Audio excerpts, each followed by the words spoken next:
వాస్తు శాస్త్రం ప్రకారం నీళ్లు ఈశాన్యం ఈ వైపు వెళ్ళాలి. ఈశాన్యం ఈమా. వంటగది ఎటువైపు ఉండాలి? ఆగ్నేయం, అది అగ్ని వైపు ఉండాలి. రైట్. ఈ భోజనపు బల్ల ఏ వైపున ఉండాలో తెలుసా? పడమటి దిక్కున ఉండాలి. వాళ్ళ విశ్వాసం, వాళ్ళని మనం కించపరచాల్సిన అవసరం లేదు. వాళ్ళ నమ్మకం వాళ్ళది. క్రీస్తులోకి వచ్చిన తర్వాత క్రైస్తవుడికి వాస్తు లేదు. ఒక ఆయన ఏమన్నాడు తెలుసా?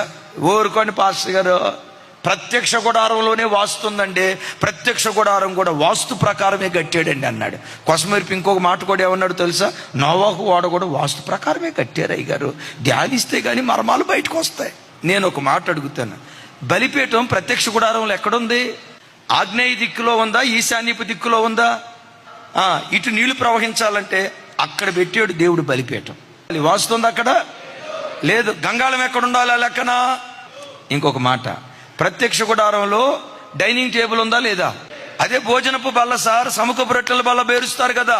సముఖపు రొట్టెల బల్ల వాస్తవంగా వాస్తు ప్రకారం పడమట వైపున ఉండాలి. ఎక్కడ ఎటుందో తెలుసా? ఉత్తరం వైపు ఉంది.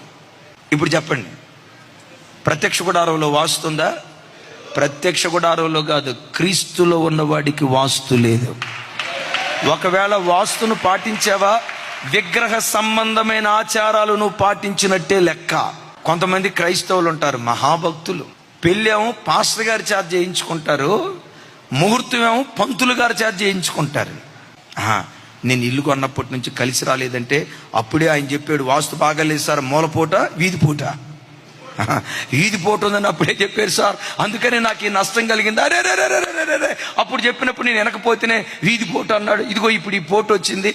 క్రైస్తవుడి జీవితంలో వీధి పోటు లేదు, వెన్నుపోటు లేదు. ఎప్పుడైనా 6వ నెల 6వ రోజు అన్నప్రాసనం చేయాలంట.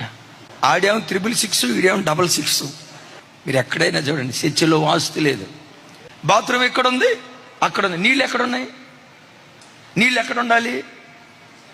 మీకు తెలియకపోతే సేవకురాలను వచ్చి అడగండి. ఆడపిల్ల జీవితంలో జరగాల్సిన కార్యక్రమం జరిగింది, ఏం చేయాలన్నయ్య? సాపేసి 7 రోజులు కూర్చోబెట్టాలి. ఎందుకు కూర్చోబెట్టాలి? అడగండి. అమ్మాయి గర్భవతి 7వ నెలలో ఏం చేస్తారు? చేయండి. క్రీస్తులో ఉన్నవాడికి వాస్తు లేదు. నేను ఒక్కటి చెప్తా, యేసయ్య నీతో ఉంటే ప్రతిరోజు నీకు పండగే, ప్రతిరోజు నీకు మంచి రోజే. యేసయ్యను కలిగి యేసయ్యతో కలిసి నువ్వు నడుచుకుంటా వెళ్ళు. ఎడారిలో అడుగుపెట్టిన ఎడారి ఏదేనైపోతుంది అంతే. ఆమేన్.